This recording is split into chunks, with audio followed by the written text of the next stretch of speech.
Highlights of the news today, 12th of December. A whole family of asylum seekers that were deported from Britain win £37,000 from a court ruling.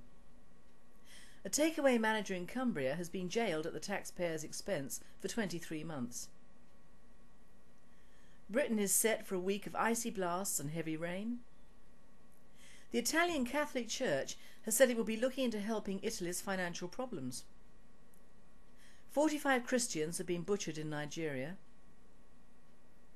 Pakistan is to hold its blockade stopping the United Nations. And thought for the day. UK news. A whole family of asylum seekers that were deported from Britain have won £37,000 from a court ruling. The Sri Lankan family have been fighting a court case for about 6 years and have also been given the right to return to soft-touch Britain. Although they are requesting asylum as they are in Germany, waiting to cross the Channel to get into the UK, another court ruling may deport them again. The asylum seeker, his wife and 3 children apparently claimed asylum to get into Britain from Germany. The asylum seekers' court battle and payout is costing Britain tens of thousands of pounds of taxpayers' money.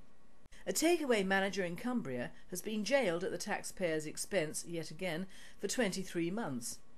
Kandaka Mohammed Wahid Uzman was employing legal immigrants in his takeaway shop in Clearton Moor. He admitted employing illegal immigrants for whom he had also supplied housing to the court at his trial.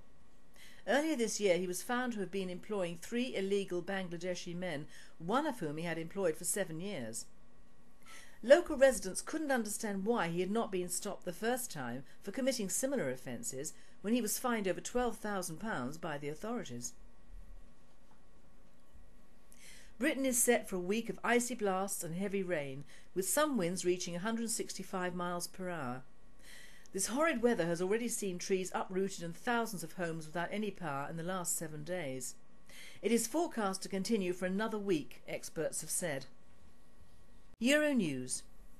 The Italian Catholic Church has said it will be looking into helping Italy's financial problems by paying £700 million in property tax. The austerity budget set by Italy's Mario Monti at a staggering £30 billion will help rescue Italy from the euro crisis. Head Cardinal Angelo Bagnasco has said that although the church was exempt, the Italian Bishops' Conference had agreed to look into their finances to help their country. Reports from Greece say that the country can still see no resolution in the near future over its financial crisis. Other reports from Greece say that Greece could stay in the euro, but it would be extremely difficult to find economic recovery. World news. 45 Christians have been butchered in Nigeria. Muslim farmers gathered together, herding their cattle to run on Christian settlements to start trouble and were shouting Allahu Akbar. Muslim soldiers were called in to protect the Christians and the churches, but turned on the Nigerian Christians by killing them and burning down the Baptist church in Plateau State. The Muslims who carried out this atrocity joined from all over the region in this killing spree against Christians. One spokesperson has said, "Christians and Muslims cannot have peace together. Both religions are worlds apart." Pakistan is to hold its blockade stopping the United Nations from getting supplies into Afghanistan. The Pakistani Prime Minister Yusuf Raza Gilani has said that the blockade will stay in place for 2 weeks. One source has said that the blockade by Pakistan is stopping the vital supplies needed for the troops. The trouble flared up when a CIA drone bombed and killed 24 Pakistani guardsmen last week. The Pakistani government said it was deliberate, but this has been denied by the United States along with any CIA involvement. The ex-dictator of Panama, Manuel Noriega, has returned. He has been locked up in French and American prisons for the last 20 years for trafficking drugs. The 77-year-old has been extradited to serve another 20 years behind bars for murders of his political opponents. It is also said that he was responsible for 9 officers being executed after they tried a military coup. During his trial he was said to have been involved in the beheading of a doctor who was about to reveal Noriega and his drug dealings. Elections in Syria are being held today. Protesters and security forces are still in violent clashes. The opposition wants the people to boycott the elections, Yet authorities have said that the elections being held today are freer than any others in the past. The violence recently saw the deaths of another 11 protesters in Syria. Thought for the day. I never thought the day would come when we had apartheid in this country, but here it is in its worst possible form, political correctness. Miss West and the tram incident to name a one. She certainly had more guts than I would have had being obviously outnumbered in a confined space by people of a differing culture and religion, which I believe is the way one must approach this subject now. Of course, being a nationalist, I am also, it goes without saying, a racist. I prefer the term tribalist, as I prefer to mingle with people of my own tribe as first choice. I think Britain is the only country in the world that actually despises its own people. High on the list is the white, middle-class, middle-aged male, and a close second is the elderly white female. The rest of us follow on. Our own youth are not encouraged to appreciate our history, religion, culture, or their elders, unlike most of their Muslim counterparts who are rigorously schooled in all of the above and more.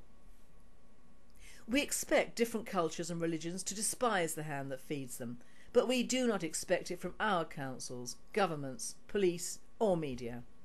They should be on our side.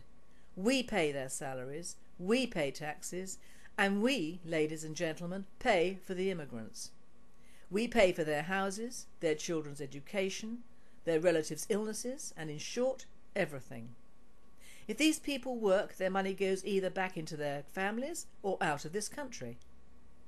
The wholehearted effort of our own countrymen to make us accept colonisation as being good for us and the country is simply to make it more acceptable for us, the taxpayer, to keep paying out.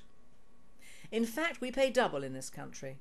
First in stealth taxing and secondly in paying for foreign aid, which always goes to the countries that seem to export a high level of their people to soft-touch Britain. Unless some way is found to remove our country from the colonisers or remove the colonisers from our country, the singular white face on advertisements, government brochures and the rest will be no more. Enoch Powell was right. He was also ahead of his time. His time, my fellow nationalists, is now. And finally, a Labour Party Pembrokeshire County Councillor named as Kate Beckton has been found guilty of driving her car into her neighbour's front door while 3 times over the limit. This dangerous drunken driver had consumed a whole bottle of wine before driving her car on the road without a care for other road users and pedestrians. She was found guilty and banned for 2 years and fined £500. When the police arrested her, she was leaning against her car with a wine bottle in her hand. In the same constituency this year, a man named Peter David Robertson was caught drunk while driving. He was given 6 months in prison, lost his job and his home. Nothing changes. Unless you are an immigrant, there is one law for the rich and one for the poor. You have been listening to The World at 8. I am Lynn Mozart and I wish you all a very good night.